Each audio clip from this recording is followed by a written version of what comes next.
এই কারণে বাচ্চাদেরকে একটু আন্তরিকভাবে রাখেন, বিভিন্ন বিষয় বোঝান, কঠোরতা দেন। কঠোরতা এর থেকে পড়ার চাপ দিবেন বেশি।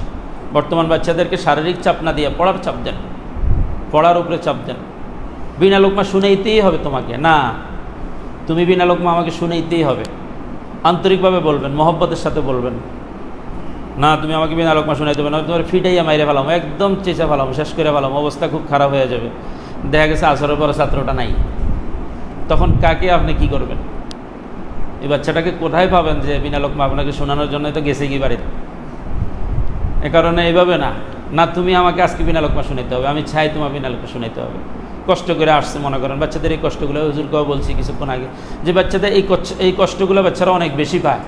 19 পৃষ্ঠা বিনা লোকমা শুনেছে, 20 নম্বর পৃষ্ঠাও বিনা লোকমা পড়ছে, লাস্টে শেষ লাইনে যাই সবকের পাড়া, শেষ লাইনে যে একটা টোকা খাইলে উঠাই দিলেন। এর চেয়ে কষ্ট আর কিছু আছে?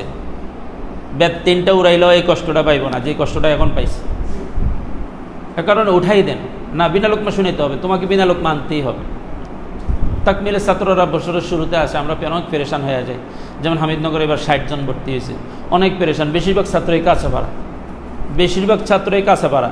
আর যারা বলছে যে হুজুর 1 পারা করে শুনাইতে পারবো, এরাও 5 পৃষ্ঠাও পারে না, আসলে লোকমা খায়, আসলে লোকমা খায়। তো আমার একটা অভ্যাস, আমি ওই চুপ করে থাকি, যদি দেখি নিজে উঠাইতে পারছে তাইলে মোটামুটি অবস্থান শিওর করি যে 3 পৃষ্ঠা পড়ছে, 4 নম্বর পৃষ্ঠার মধ্যে একটা সমস্যা লাগছে, নিজে নিজে উঠাইছে, আচ্ছা ঠিক আছে পড়া অসুবিধা নাই, এই জায়গাটা আমি খেয়াল রাখলাম, নিজে নিজে উঠাইছে। আরেকটা হয়েছে বাস হ্যাঁ দেখবে যে আমি মাতামাতি করতেছি না, চুপচাপ বের এসে বাস আস্তে উঠে যাইব, শেষ। এবার এই পৃষ্ঠাগুলো আবার শুনাইতে হবে। এখন দেখেন এখানে আরেকটা ফায়দা আছে, আরেকটা ফায়দা আছে কি, বাচ্চাটাকে যখন আপনার বারবার আনবেন, একটা ছেলে যখন 5 লোকমা গেল, 5 পৃষ্ঠা নিয়ে উঠাই দিয়েছেন, ঠিক আছে বাবা যাও, সে কি এই 5 পৃষ্ঠা আর পড়বে? এই 5 পৃষ্ঠা আর পড়বে না, সে সামনের 5 পৃষ্ঠা ইয়াদ করবে। আর যখন তাকে আপনি উঠাই দিবেন, তখন এই 5 পৃষ্ঠা আবার ইয়াদ করবে, আবার ঠিক করবে। সময় একটু বেশি লাগলেও জিনিসটা কি হবে? মজবুত হবে।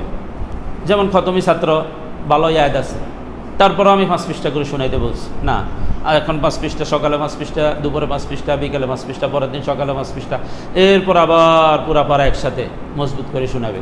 এভাবে আপনি 5টা পারা মজবুত করেন।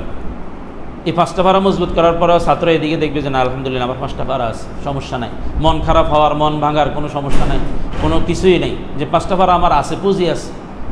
একটা বাচ্চা দেখবে যে চতুর্দিকে তাকিয়ে দেখবে যে আমার অন্ধকার আর অন্ধকার, এদিকেও নাই, ওইদিকেও নাই, ওইদিকেও নাই, যেদিকে প্রশ্ন করি ওইদিকে নাই, কিছুই নেই। তখন এই বাচ্চাটার মানসিকতার উপরে এফেক্ট পড়ে, মানসিকতা নষ্ট হয়ে যায়। আর বাচ্চাদেরকে হাওয়া দিতে হয়, কে কেছে তুই পারস না, তো মাশাআল্লাহ অনেক সুন্দর করে 3 পৃষ্ঠাতে খুব সুন্দর সুন্দর হয়েছিস, বাকি 2 পৃষ্ঠায় তুই একটু সমস্যায় পড়ছিস, এটাও ঠিক করে আয়, দেখবি পারবি ইনশাআল্লাহ, যা পুরো 5 পৃষ্ঠা আবার ঠিক করে আয়। আলহামদুলিল্লাহ দেখবেন যে সুন্দরের ভিতরে সে অনেক মেহনত করবে, ফিকির করবে। বাচ্চারা ফিকির করার মতো অবস্থান তৈরি করেন। বর্তমান যুগে বাঘ বনা যায় না, একসময় আমরা বাঘের কাছে পড়ালেখা করছি, এখন আর সেই বাঘের কাছে পড়ালেখা করা যায় না। এখন ওস্তাদ হইতে হইব ছাগল, ছাত্র বাঘ। এখন ওস্তাদকে ছাগল হইতে হইব, ছাত্র বাঘ থাকবে।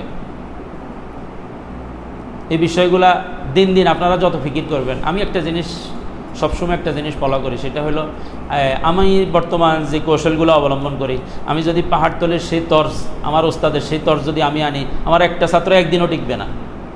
আমি এই তর্জগুলো সম্পূর্ণ চেঞ্জ করে ফেলাইছি। আমি এখন নিজে থেকে ফিকির করি, নিজের থেকে চিন্তা করি। একটা ছাত্রকে যেহেতু পড়ামো, আমাকে ফিকির করতে হবে, আমার রাত দিন 24 ঘন্টা এই ছাত্রের পিছনে।